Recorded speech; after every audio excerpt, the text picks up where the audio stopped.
If the list on something you've accomplished of a significant number at quarterback is you, Dan Marino, Peyton Manning, and Brett Favre, you're on a really good list, okay? Yeah. That's elite company right there. So with him playing the way he was playing last night, does this team, Lewis, have enough around it for them to do what people thought they might do this year, where they stumble a little bit, win this division? Yeah, I really do think they do, Trey, because I think there's other facets of this team that are actually starting to play better as well. As long as Amir Abdullah holds on to the football, they have a competent enough running game. They invested enough in the offensive line to where they should be able to get 3-4 yards on first down and not have Matthew have to play from behind the sticks all the time. And on the defensive side, they turn over the football. They can rush the passer. They have a top-flight cover corner, and they have one of the best tackling safeties in the league in Glover Quinn. And Gerard Davis, the rookie linebacker, is playing very well. And Ziggy Ansah, when he's healthy, look, he can rush the passer. So they've got the components here. Their schedule going down the stretch is much more favorable than the Minnesota Vikings. And they've already beaten Minnesota in Minnesota. So, look, it's a 2-game lead. I understand that is a tough hill to climb, but I think because of Matthew, he's all the difference. He's going to have to play like that. There's no doubt about that, but I think they can get it done. I completely agree. In schedule and everything, I agree with all of that. I think the other aspect of it is this. There's so many negative run plays. You know, John Gruden did a good job of pointing it out during the broadcast. You just get so far behind schedule when that happens. Mm-hmm. And I think you're saying the same thing, Lewis. We're not saying, look, you have to turn into the Jacksonville Jaguars in order to win that division. Just be competent enough so that you're not in 2nd and 12, 2nd and 14. Just stay on schedule enough that it's a problem, and then Matthew Stafford won't have to be that great each time out. And Amir Abdullah, just hold on to the ball when you're down the goal line so they don't take you out of there. To that point, this has been the biggest problem with the offense all year long. They are 31st in the league in goal-to-goal scoring. In other words, first and get to the end zone or less inside 10 yards, 31st. Yeah. And we saw that play out the week before when they were home against the Pittsburgh Steelers. They got to get that cleaned up for sure. As for Green Bay, we've seen Hundley a couple of times now. Panic or patience? I'm a little bit panicked, only because, look, I think this football team really did rely a ton on Aaron's ad-lib ability. I mean, it's just bearing itself out. If it's not there initially for them, these wide receivers had a rapport with Aaron about where they needed to go, where he expected them to go, and then he would get the ball to them. And on top of it, how many times have you heard stories about in Green Bay the fact that Aaron sometimes would just call plays in the huddle and kind of draw it up and say, look, this is what I want you to do because I'm one of the best quarterbacks to ever play this game, and this is how we're going to win the game. That's just unfair to Brett. He can't do that. And then when you just move over to the other side of the ball, he's not good enough to make up for the deficiencies of the defense. Yeah. So I think they're in trouble. I think the team, without a doubt, is going to miss the playoffs. I think they're in trouble. I would just say this, panic as well from the standpoint of, you look at the Minnesota Vikings. They lose their quarterback. They lose their best runner. And they find a way. Look at the rest of the team. Yeah. So as we talk about, hey, what's this window for Aaron Rodgers? Yeah. Hey, Ted Thompson and that group, hey, how have you supported Aaron Rodgers there?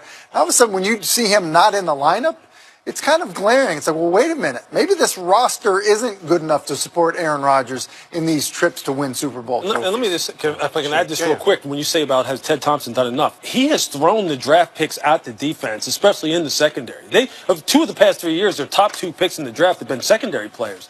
And they're still getting bludgeoned through the air. I mean, they were taken apart last year. Obviously, injury had something to do with it. Those same guys can't stay on the field this year. And the young guys, they need time to kind of develop, but they're just not stopping anybody. So it's just a big overall mess for them right now. To your point about the communication with the wide receivers, Jordy Nelson has now been held under 40 receiving yards in back-to-back games for the first time since weeks 14 and 15 of 2010. That's what they're missing without Aaron Rodgers there. Their big plays are just not happening. All right, let's move on to another team in the NFC. Let's talk about Atlanta. You know, Atlanta told anybody that would listen, we're not going to have a Super Bowl hangover, yada, yada, yada. They started out 3-0. They're now 1-4 since, and the offense totally out of whack. They had a 10-point lead on Sunday, and yet only ran it 16 times in that game as opposed to throwing it 38. Tim, are we panicking or practicing patience with the Falcons? We're absolutely panicked because you look at that division. I jumped the director there. Hey, you look at the division, and there are other teams that are competitive in that division. And I think this is what happens. It should be for any fan that's watching.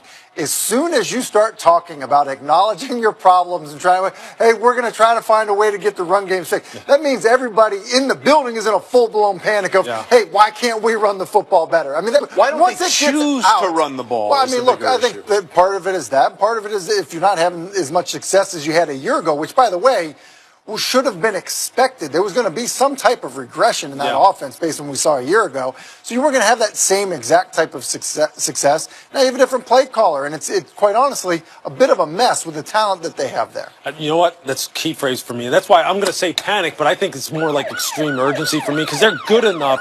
They're better than what they're playing. Yeah. And some of it does have to do with chemistry between play caller, quarterback, play caller, and the rest of the offense. But there's some guys who aren't playing as well as they did last year. It's as simple as that. The offensive line is not playing as well. Yeah. Alex Mack is not playing as well. Julio Jones dropping balls like he's dropping. And then on another one, the exact same route, what is it? Like it was like an in cut and then take it up the field. Matt Ryan overthrows him. Those are the kind of plays they were hitting last year with their eyes closed. Sure, Matt was just dropping back, closing his eyes and launching it, and it was dropping into people's breadbasket. And that's not happening this year. The players have to take some accountability here too. But look, they're in danger because the NFC South is much stronger than I guess any of us thought. Yeah, and to the point about commitment to the run, okay?